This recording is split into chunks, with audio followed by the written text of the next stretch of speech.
Hello, it's Vinnytech and I'm making this video just to feature on what's happening on the mid-range segment phones. These are phones that are ranging from 20,000 Kenya shillings to 35,000 Kenya shillings, or else $200 to $350 box. So what's happening? We are seeing serious downgrade. For those who watched my previous video on my criticism on Redmi Note 11 and my disappointment, so I've made good research and I've realized it's not just affecting Xiaomi, but it's affecting across all the brand, across all the manufacturer, and from Samsung, from Oppo, Vivo, Infinix, even Xiaomi itself. For those who watched my video on the criticism on Redmi Note 11 series, which I say that it's a serious downgrade from the previous version, which are Redmi Note 10 series, and I say that, and this is the reason why I'm making the video, that if you can get the last year's version of the phone, it's better to go for them than to go for the recently launched phone if you're spending between 20 to 35,000, or else, like my opinion, you'd rather go for the older flagships which have rich of features, including wireless charging, 4K video, and solid 12 megapixel cameras. So we saw that the most phones on the mid-range segment are not able to shoot 4K video, and this affecting across all the brands. And some of the things, another thing that we saw is the downgrade of the chipset, which is a serious thing. Though the chipset are capable of performing well, like we saw on the Redmi Note 11s, is using G96 from the previous G95, which had a better CPU and GPU. The G96 is a downgrade, especially on the GPU, and it's similar to the G95. And Xiaomi is known to bring things on a higher notch, but this time it's a fail, and this because of the shortage of the chipset all across the globe or worldwide, and that's why manufacturing are opting for this. That means that because of this, they are not able to access some component which are able to make better implementation like 4K video and maybe performance in the graphics and all around. But I'm not saying these phones are bad, they are good.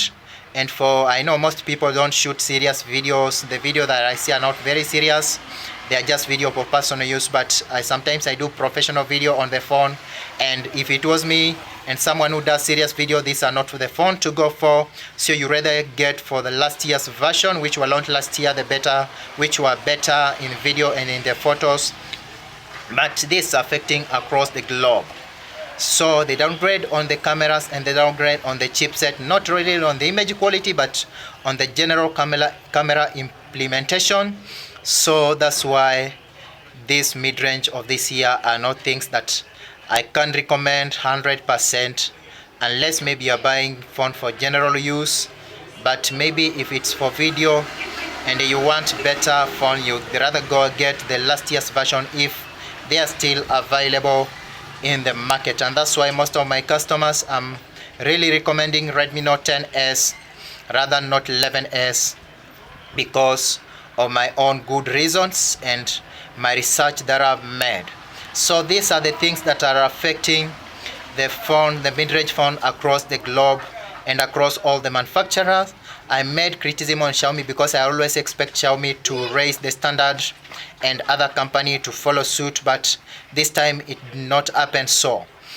And even realized that Xiaomi has come down to the level of the Infinix and Techno, and I realized that something is not right with the Xiaomi. And of course, maybe it's because of the global shortage chipset, but in China they are launching good phones with the Dimensity chipset, which are cheap.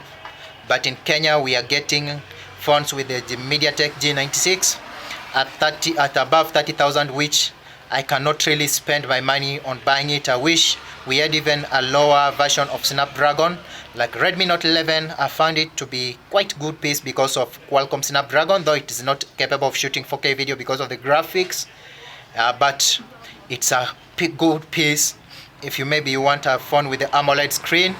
And it has happened, though I criticize, it has happened to be one of the best phones at lower price, less than 25,000. You can get at less than maybe 20,000 with a 64 GB, though not available in Africa, but soon we may see them. Anyway, stay tuned. It's Vinnytech. Thank you for watching. I hope this video will be helpful to you. Thank you for watching. Keep following.